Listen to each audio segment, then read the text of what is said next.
Breaking news Bhogapuram airport పై BJP MLA Vishnukumar Raju సంచలన వ్యాఖ్యలు చేశారు. విశాఖ నుంచి విజయవాడ వెళ్లాలంటే వందే భారత్ రైళ్లలో వెళ్లటం బెటర్ అన్నారు ఎమ్మెల్యే విష్ణుకుమార్ రాజు. ఎందుకంటే ఎయిర్పోర్ట్ కనెక్టింగ్ రోడ్లు పూర్తి కావడానికి టైం పడుతుంది కాబట్టి విమానాశ్రయం కంటే 2 వందే భారత్ రైళ్లు అదనంగా వేయమని కోరామని అన్నారు విష్ణుకుమార్. ఇక విశాఖ నుంచి భోగాపురం వెళ్లడానికి ప్రస్తుతం 2.5 గంటల టైం పడుతుంది కాబట్టి విశాఖ ఎయిర్పోర్ట్ మూసివేతపై ప్రజాభిప్రాయ సేకరణ జరగాలని అన్నారు ఆయన. ఇదంతా ఇలా ఉంటే విశాఖ ఎయిర్పోర్ట్ మూసివేతకు తాను వ్యతిరేకమన్నారు బీజేపీ ఎమ్మెల్యే విష్ణుకుమార్ రాజు.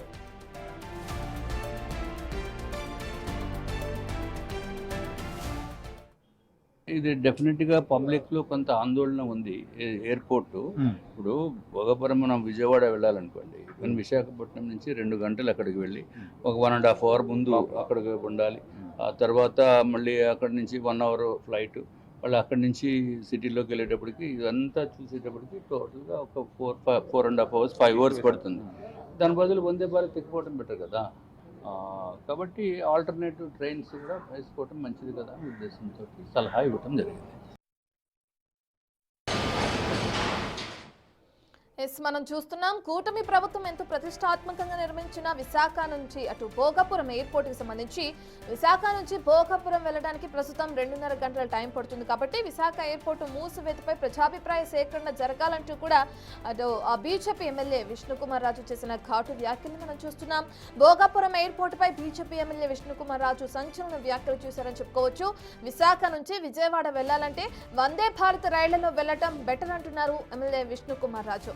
ఎందుకంటే ఎయిర్పోర్ట్ కనెక్టింగ్ రోడ్లు పూర్తి కావడానికి ఇంకా టైం పడుతుంది కాబట్టి విమానాశ్రయం కంటే 2 వందే భారత్ రైళ్లు అదనంగా వేయమని కోరారని అటు విష్ణుకుమార్ రాజు తెలియజేస్తున్నారు.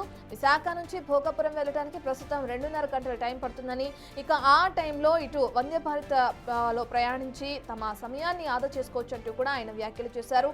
అయితే దీనికి సంబంధించి విశాఖ ఎయిర్పోర్ట్ మూసివేతకు తాను వ్యతిరేకం అంటూ కూడా బీజేపీ ఎమ్మెల్యే విష్ణుకుమార్ రాజు తెలియజేయడం జరిగింది. అయితే కూటమి ప్రభుత్వం ఎంతో ప్రతిష్టాత్మకంగా నిర్మించింది. దీనికి సంబంధించి ఇప్పటికే అనేకమైన రాజకీయ వ్యాఖ్యలను కూడా మనం చూస్తున్నాం. కౌంటర్ అటాక్లు కూడా కొనసాగుతున్నాయి ఎయిర్పోర్ట్ కి సంబంధించి. ఇప్పుడు అటు విష్ణుకుమార్ రాజు చేసిన వ్యాఖ్యలు కూడా ఘాటుగా ఉన్నాయని చెప్పుకోవచ్చు. సంబంధించిన డీటెయిల్స్ అందించడానికి మా ప్రతినిధి రాజు అందుబాటులో ఉన్నారు.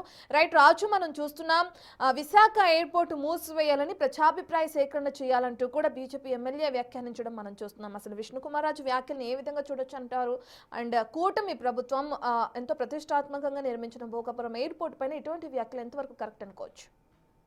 భోగాపురం ఎయిర్పోర్ట్ కు సంబంధించి ట్రయల్ రన్ ఇప్పటికే ట్రయల్ రన్ జరిగిన తర్వాత అటు గత వైసీపీ గవర్నమెంట్ ఇప్పుడు ఉన్నటువంటి కూటమి ప్రభుత్వం రెండు కూడా దాని క్రెడిట్ మాదంటే మాదనేది గడిచినటువంటి వారం నుంచి కూడా రాజకీయ రాద్ధాంతానికి దారితీసినటువంటి పరిస్థితి కనిపిస్తుంది. ఎవరికి వాళ్లే క్రెడిట్ ని సొంతం చేసుకునే ప్రయత్నం అయితే చేస్తున్నారు. గతంలో ఉన్నటువంటి వైసీపీ ప్రభుత్వం భూసేకరణతో పాటుగా కేసులన్నింటినీ క్లియర్ చేసి మేము భూమి అప్పగించి అప్పుడు జిఎంఆర్ఎల్ కడుతున్నారని వైసీపీ అంటే టీడీపీ వాళ్ళు మొత్తం అన్ని కూడా అంటే 2019లోనే మేము దానికి శంకుస్థాపన చేసాం. మామూలే ఈ ఈవేళ ట్రయల్ రన్ దశకొచ్చింది అంతా మాక్యా అని టీడీపీ అయితే వాళ్ళు క్రెడిట్ ని సొంతం చేసుకునే ప్రయత్నం చేస్తున్నారు. అయితే అటు అధికార కూటమి ఇటు ప్రతిపక్ష వైసీపీ ఇద్దరు వ్యాఖ్యలు విమర్శలు ప్రతి విమర్శల మధ్య కూటమి ప్రభుత్వంలో భాగస్వామిగా ఉన్నటువంటి బీజేపీ ఎమ్మెల్యే విష్ణుకుమార్ రాజు ఒక సంచలనమైనటువంటి వ్యాఖ్యలు చేశారు. ఆ వ్యాఖ్యలు అయితే దుమారం లేపుతున్నటువంటి పరిస్థితి కనిపిస్తుంది. భోగాపురం ఇంటర్నేషనల్ ఎయిర్పోర్ట్ కి వెళ్లడం కంటే వందే భారత్ ట్రైన్ లో విజయవాడ చేరుకోవడం చాలా సులభమని ఒక వ్యాఖ్య అయితే చేశారు. దీనికి ఎందుకంటే భోగాపురం ఎయిర్పోర్ట్ కి విశాఖ నుంచి ఏ విధమైనటువంటి కనెక్టివిటీ రోడ్లు అయితే ప్రస్తుతం లేదు, అవన్నీ పూర్తవడానికి సమయం పడుతుంది. విమానాశ్రయంకి కంటే అదనంగా అంటే ఇప్పుడు భోగాపురం ఎయిర్పోర్ట్ నిర్మాణం పూర్తి చేసి అక్కడికి చేరుకోవడం కంటే అదనంగా 2 విశాఖ నుంచి వందే భారత్ ట్రైన్స్ కనుక ఎక్స్ట్రాగా వేస్తే వాటిలోంచి విజయవాడ వెళ్ళిపోవడమే చాలా ఈజీ. ఎందుకంటే విశాఖ నుంచి భోగాపురం ఎయిర్పోర్ట్ కి చేరడానికి 2 గంటల సమయం పడుతుంది. అక్కడ దాదాపుగా గంటన్నర ముందు వెళ్ళాలి కాబట్టి ఫ్లైట్ లో అక్కడికి గంటన్నరకు ముందుగానే చేరుకోవాలి. మొత్తం 3 గంటల టైం సమయం పడుతుంది.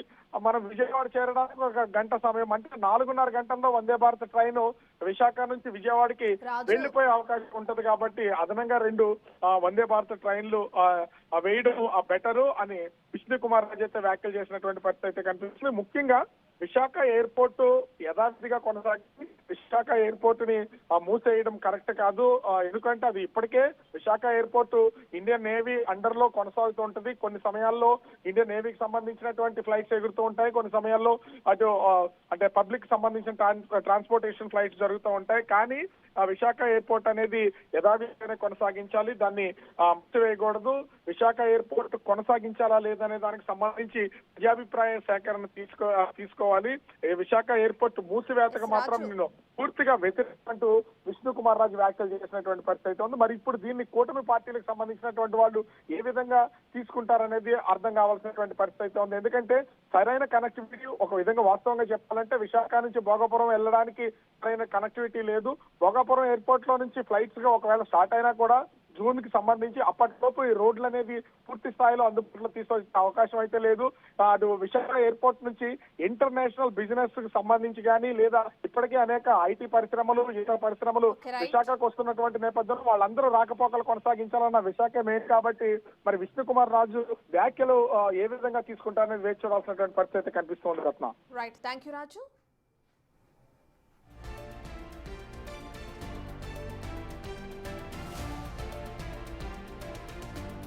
కూటమి ప్రభుత్వం ఎంతో ప్రతిష్టాత్మకంగా నిర్మించిన భోగాపురం ఎయిర్పోర్ట్ గురించి బీజేపీ ఎమ్మెల్యే ఏదైతే వ్యాఖ్యలు చేశారో మనం చూసాం. అయితే ఈ ఘాటు వ్యాఖ్యలకి సంబంధించి మరి టీడీపీ నేతలు కానీ లేదంటే వైసీపీ నేతలు కానీ ఏ విధంగా స్పందిస్తారనేది కూడా వేచి చూడాలి.